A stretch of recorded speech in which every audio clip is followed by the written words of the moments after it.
નટવો ઝુંઝુન વાળા બની ગયા આજે તો બોલર. આજે જવાનું હતું આપણે એક જગ્યાએ લગ્નમાં. તો પેલા મેં કીધું વાર કપાઈ આવું ને દાઢી કરાય. ટાઈમ બગાડ્યા વગર આપણે આવી ગયા એવન સલૂનમાં નાનકા ભાઈને ત્યાં વાર કપાવવા માટે. વાર કપાવીને નહીં ધોઈને થઈ ગયો બાબલા જેવો ને. હવે આપણે જવાનું છે આમિરને પેલા સ્કૂલે લેવામાં.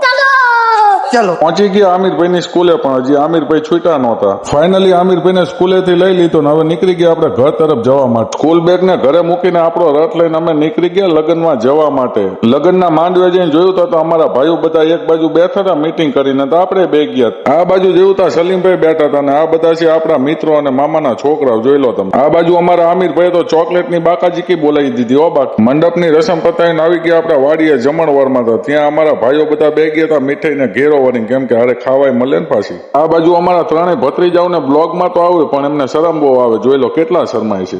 નટવો ઝુંઝુન વાળા કે મને લો બ્લોગમાં ધારે આપણે જહીદભાઈ ને લઈ લીધા. આ છે અમારા રુસ્તમભાઈ વકીલ, કે તમે રોજ નટવો ઝુંઝુન વાળાને બ્લોગમાં લો છો, તો આજે અમને પણ તમારા બ્લોગમાં લઈ લો અને અમારા દીકરાને પણ લઈ લો. એટલે આપણે ત્રણેયને લઈ લીધા બ્લોગ. ત્યાં તો આમ નજર ફેરવી તા મામો ભાણો બે ગંભીર મુદ્દા ઉપર કઈક ચર્ચા કરતા હતા. આમ તો જો બીજી આ બાજુ તો અમારા જાની સાથે દૂધિયું બનાવવાનું કરી નાખ્યું ચાલુ. તમારે પણ ઓર્ડર દેવો હોય તો આપી દેજો. બસ તો આજના બ્લોગમાં આટલું જ. તે મળીએ નવા બ્લોગમાં. ત્યાં સુધી આપણી ચેનલને સબસ્ક્રાઇબ કરી દો. Tata bye bye.